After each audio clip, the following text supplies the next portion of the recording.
당시에 대통령이 직접 계엄의 이유에 대해서 설명해야 한다는 논의가 나왔었고, 한동훈 대표가 대통령이 직접 설명을 할 때 왜 계엄을 할 수밖에 없었는지 논리 구성을 잘해서 말을 해야지 그냥 자기 주장만 막 하면 안 된다는 취지로 말씀하셨습니다. 그리고 여기 뒷부분인데요. 제가 느끼기에 한동훈 대표는 대통령이 직접 설명하는 것에 대해 부정적인 느낌으로 시니컬하게 말씀하셨습니다. 이 내용을 말씀하시는 것이 맞습니까? 라고 물었더니 방기선 증인이 예 맞습니다 라고 하면서 수사기관 진술을 인정하는 증언을 했습니다. 마찬가지로 방기선의 이 법정에서의 증언에 대해서 피고인의 의견이나 입장에 대해서 말씀해 주세요. 진술을 드리지 않겠습니다. 피고인은 당정대 회의 직후 같은 날 오후 4시 16시경 대통령실로 이동해서 한동훈, 추경호 등과 함께 대통령 면담한 사실이 있으시죠? 진술 드리지 않겠습니다. 당시 면담에 정진석 비서실장도 배석하고 있었죠? 진술 드리지 않겠습니다. 당시 대통령 면담에서 어떠한 논의했었습니까? 진술 드리지 않겠습니다.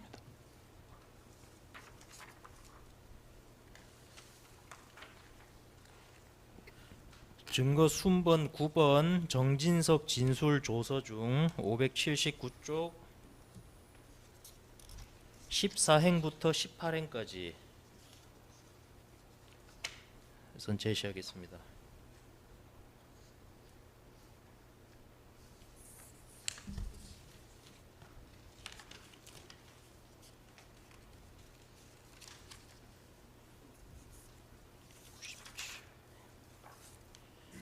우선 597쪽 부분입니다. 예, 정진석 비서실장의 수사 과정에서의 진술 조서 내용입니다. 말씀하신 것처럼 14시경 당정대 1차 회동을 하고 그 이후 대통령과 면담을 통해 2차 당정대 회동을 통해 당내 컨센서스가 정해진 것이라고 봅니다. 탄핵을 막아야 한다는 것이 대통령 면담에서 나왔던 논의 중 가장 핵심적인 결론이었거든요. 그 결론에 따라 추경호 원내대표도 의총을 통해 탄핵 반대 당론을 채택하였던 것입니다. 라고 기재되어 있고 599쪽 5행부터 19행까지 제시하겠습니다.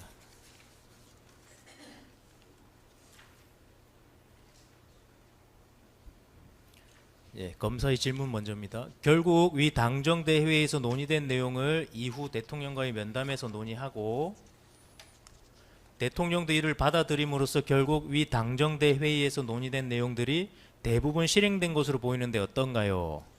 정진석 비서실장이 대답합니다. 네, 당정대 회의에서 정해진 당의 제1의 컨센서스는 탄핵을 막아야 한다는 것이었다고 봅니다.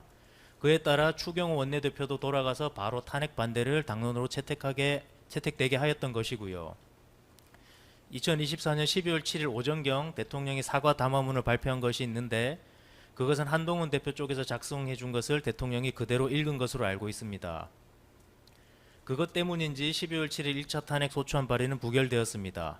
그러다가 대통령이 12월 12일 담화문 발표를 했는데 조금 더 유연하게 판단을 하셨으면 좋았겠지만 본인이 하고 싶은 말을 그대로 하셨고 그 내용에 대해 대다수 의원들은 받아들일 수 있었으나 한동훈 대표는 이를 받아들일 수가 없었던 것이지요. 위 담화문 발표에 대해 한동훈 대표가 내란 범행을 자백했다라는 발언을 했고 이후 탄핵 소추안이 가결되었는데 저는 한동훈 대표의 발언으로 인해 대통령의 탄핵 소추안이 가결되었다고 생각합니다. 라고 진술했습니다. 그러니까 결국 요약하면 정진석은 수사 과정에 14시경 당정대 회동을 하고 그 이후 대통령 면담을 통해 2차 당정대 회동을 통해 탄핵을 막아야 한다는 당내 컨센서스가 정해진 것이다. 이해하는 생략하겠습니다. 라는 취지로 진술했습니다. 이에 대해서도 피고인의 입장을 말씀해 주세요. 진술 드리지 않겠습니다.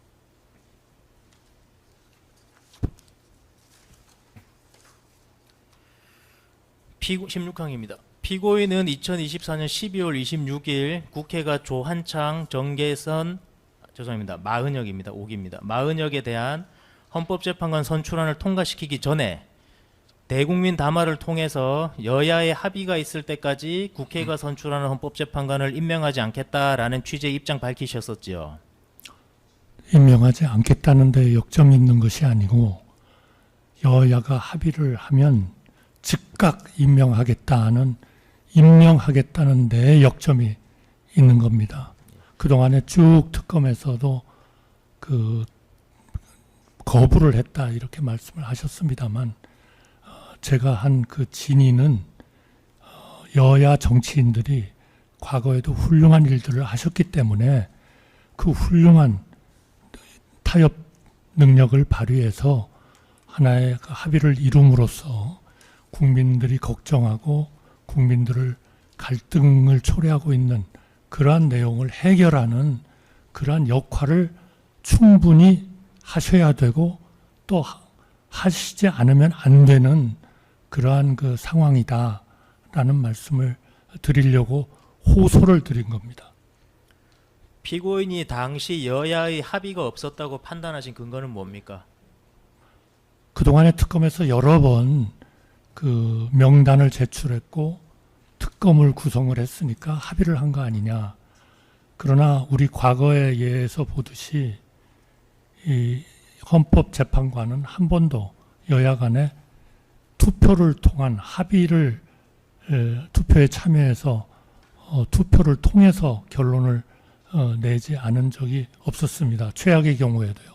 그리고 대개 사전에 합의를 해서 헌법재판관을 임명했기 때문에 헌법재판관은 정말 국민의 어떤 동의와 존경이 필요한 그러한 그 직책입니다. 그래서 독일 같은 경우에도 3분의 2 이상의 의결을 받아야만 헌법재판관을 임명하도록 되어 있습니다. 이런 감안을 해봤을 때 반드시 여야 간의 합의를 이루는 그러한 상황을 통해서 헌법재판관이 임명이 되어야 된다. 그것이 헌법재판소의 진정한 그러한 기능을 담보할 수 있다. 저는 그렇게 믿었습니다. 추가 질문입니다. 그럼 피고인께서 말씀하시는 여야 합의는 표결을 통해서 부결되더라도 표결을 통해서 결정되면 된다는 말씀입니까? 최악의 경우입니다. 사전에 합의를 하고 좋은 그러한 그 분들이 선출이 되도록 하는 것이 최우선이고요. 만약 그게 안 되더라도 합의에 여러 과정이 있기 때문에 추천도 하고 인사청문회에서 그 인사청문 보고서도 채택하고 그 청문 보고서를 투표를 하고 이러한 것을 통해서 우리 민주적 절차를 해야 된다. 너무 일방이 한 당이 거기에 그 다수를 차지하고 있다 그래서 일방적으로 하는 것은 저는 헌법재판관처럼 우리 국민들의 동의와 존경을 받아야 되는 그러한 그 직책하고는 저는 좀 안 맞다 그렇게 믿었습니다. 이 사건은 국민의힘이 아예 표결에 참여를 안 했는데 그러면 특정 정당이든 특정 여든 야든 특정 정치 세력이 표결에 참여를 안 해버리면은 헌법재판관 임명 선출을 하면 안 된다는 말씀이세요? 특검님께서 그동안에 주장하셨듯이 그러한 그 추천과 이런 것들이 이 합의의 과정이라면 저는 그 투표도 협의를 하고 논의를 하지만 안 되면 최후의 투표를 통해서라도 해결할 수 있도록 그렇게 대화와 협의와 이러한 그 노력을 해야 된다 그렇게 믿습니다. 예, 순번 393, 394, 396, 397, 398, 399 순차로 제시하겠습니다. 헌법재판관 후보자 지명 관련 국회 공문입니다.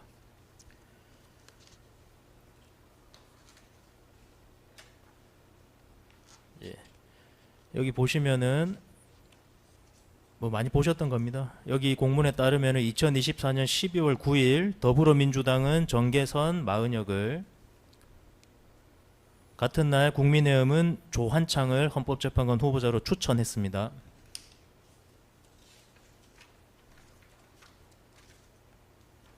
그리고 다음 날인 12월 10일 더불어민주당은 3인의 후보자에 대한 인사청문 특별위원회 위원 선임을 위한 위원 명단을 국회의장에게 송부했고, 이때 위원장을 국민의힘에게 양보했습니다. 다음으로 국민의힘은 2024년 12월 11일에 위원장을 포함한 정점식을 위원장으로 합니다. 정점식을 위원장으로 하는 위원 명단을 국회의장에게 송부했습니다.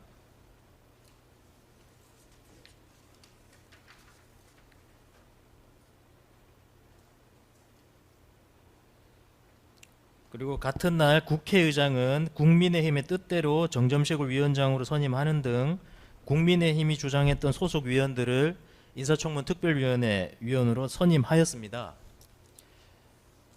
이런 과정이 있었는데 여야의 합의가 없었다고 판단하신 이유는 뭡니까? 저는 합의의 과정은 지금 특검님께서 말씀하신 저런 내용보다도 훨씬 더 다양한 과정을 거친다. 그리고 최종적으로는 그것이 투표로서 결정이 되는 것이다. 저는 이렇게 봅니다. 그래서 저러한 협의 과정, 협상 과정의 중도에서 어떤 일이 있었느냐, 또 우리가 모르는 것이 있었느냐, 이런 것들을 다 알고 있지는 못하지만 기본적으로 정치라는 것의 본질은 어느 일방이 일방적으로 무슨 일을 하기보다는 서로 협의하고 합의하고 그리고 국민들이 안심할 수 있도록 그러한 정치를 하는 것이 옳다. 저는 그렇게 믿고 있습니다. 예, 20방입니다.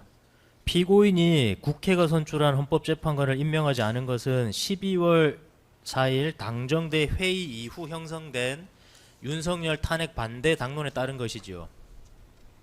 저는 그것은 모릅니다. 피고인이 헌법재판관을 임명하지 아니함으로 인해서 윤석열에 대한 탄핵 심판이 정상적으로 진행될 수 없는 상황이라는 사실 잘 알고 있었지요. 임명을 하지 않으려는 생각을 한 번도 해본 적이 없습니다.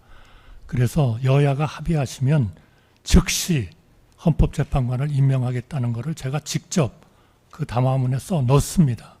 그러니까 피고인께서 헌법재판관 임명을 보류함으로 인해서 윤석열에 대한 탄핵 심판이 정상적으로 진행될 수 없다는 사실 잘 알고 있으셨죠? 저는 그런 생각을 가지고 있지 않았습니다.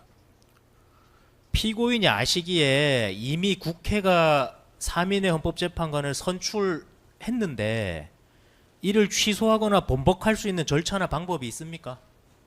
그러니까 사전적으로 호소를 한 겁니다. 12월 24일 국무회의 모두 발언에서도 정말 훌륭한 정치인들이 대한민국에서 이제까지 해왔듯이 훌륭한 정치인들이 훌륭한 합의를 통해서 국민들의 갈등을 없애는 그런 역할을 해달라 이렇게 요청을 했고요. 예, 그럼 피고인 제가 궁금한 게 피고인이 아시기에 이게 선출안이 가결돼 버렸을 때 저도 몰라서 그렇습니다. 이거 취소하거나 번복할 수 있는 방안이 있냐고요. 피고인이 아시기에. 저는 그러한 방법은 여야가 합의를 하려고만 마음을 먹으면 여러 가지 방안이 있을 수 있지 않겠냐. 저는 그렇게 믿고 있습니다. 24망입니다. 국민의힘 권성동 의원은 2024년 12월 16일경 국민의힘 당대표 한동훈이 사퇴를 하면서 국민의힘 당대표직을 대행하게 되었고, 다음 날인 12월 17일경 한독수 권한대행은 대통령 권리 상황이 아니라 직무정지 상황이므로 재판관 임명을 할 수 없다라는 취지의 주장을 해서 언론에 많이 보도됐는데 이런 사실 알고 있으시죠? 언론에 보도된 거는 봤습니다만 논의를 하거나 상의를 한 적은 없습니다. 순번 770번 사건 관계인간 통화 내역 제시하겠습니다.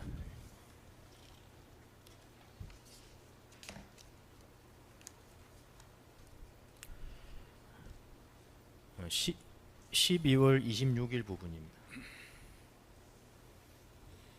피고인 통화 내역입니다. 여기 보시면 12월 26일 당시 피고인과 국민의힘 비상대책위원장인 권영세 그리고 아까 말씀드린 권성동과의 통화 내역입니다. 피고인이 헌법재판관을 임명을 거부한 날인 2024년 12월 26일 08시 13분부터 12시 04분경까지 권영세, 권성동과의 통화가 많이 집중돼 있는데 그들과 당시 어떤 대화 나누셨습니까? 저는 기억이 나지 않습니다. 대화의 내용에 대해서. 국민의힘 소속 중진 의원인 권영세, 권성동과 통화하면서 당론에 따라 헌법재판관을 임명하지 않기로 모의한 것 아닙니까? 아닙니다. 기억이 나지 않으신다고 말씀하시는데 또 그건 아니라는 게 명확하신 건가요? 그런 것을 논의한 기억이 없습니다. 네, 다음 질문 하시죠.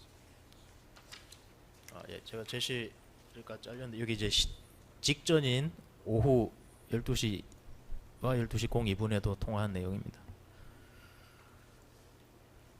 26항입니다. 피고인이 여야의 합의가 있을 때까지 헌법재판관 임명하지 않겠다는 입장 밝히게 된 배경하고 그 의사 결정 과정에 대해서 말씀 좀 해주세요.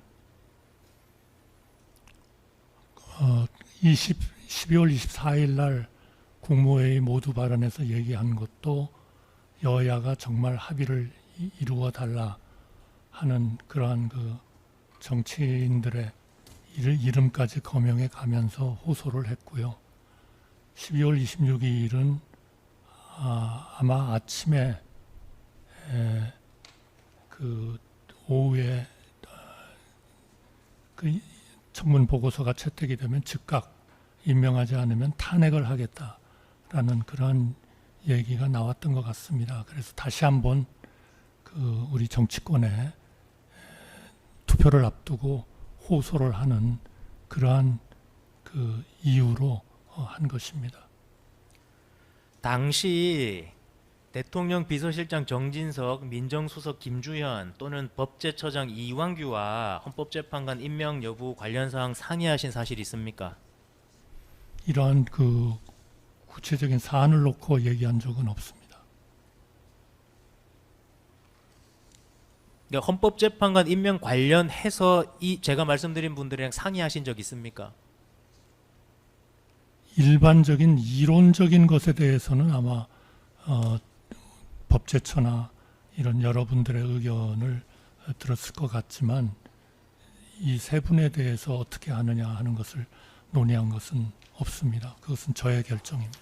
네, 순번 770번 사건상 관계인간 통화 목록 다시 제시하겠습니다.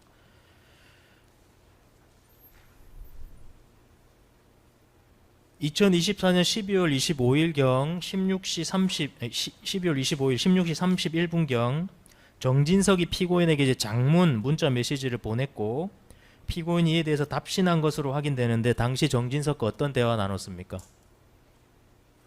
글쎄요, 기억이 나지 않습니다.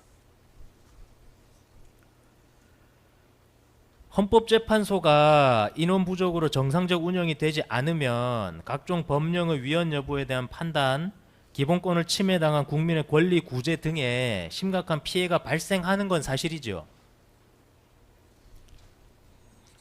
건수가 많다면 차질이 분명히 있겠죠. 그러나 하여튼 그 헌법재판소가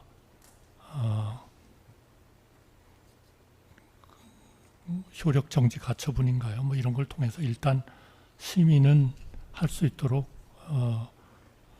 그렇게는 한 것으로 제가 물론 알고 있고요. 그게 절대로 뭐 충분한 그런 것은 아닙니다만 그러나 책임 있는 정치인들이라면은 저는 이러한 문제를 정말 국민들이 걱정을 하고 국론이 분열돼 있고 권한대행이 이런 일을 할 수 있느냐 없느냐에 대한 굉장한 논쟁이 붙어 있는 그러한 상황이기 때문에 충분히 협의하고 그리고 국민들을 걱정을 덜 시키는 쪽으로 저는 결정을 할 수 있다고 믿었습니다. 그렇기 때문에 담화문에도 합의하면 즉각 임명하겠다는 걸 얘기했고 저는 임명을 하지 않을 생각이 추호도 없었습니다. 예, 30방 생략하겠습니다. 피고인은 12월 26일 오후에 담화문 발표하실 때 국회에서 후보자 3명에 대한 임명 동의안이 당연히 가결될 것으로 예상하고 있으셨죠? 저는 합의도 극적으로 될 수 있지 않냐 그런 생각도 했었던 거는 솔직하게 말씀드리겠습니다. 피고인이 국회 선출 헌법재판관의 임명을 거부한 것과 관련해서 피고인은 직무집행이 정지돼 있던 윤석열 대통령으로부터 지시를 받아서 임명 거부한 것 아닙니까? 아닙니다. 이후 국회는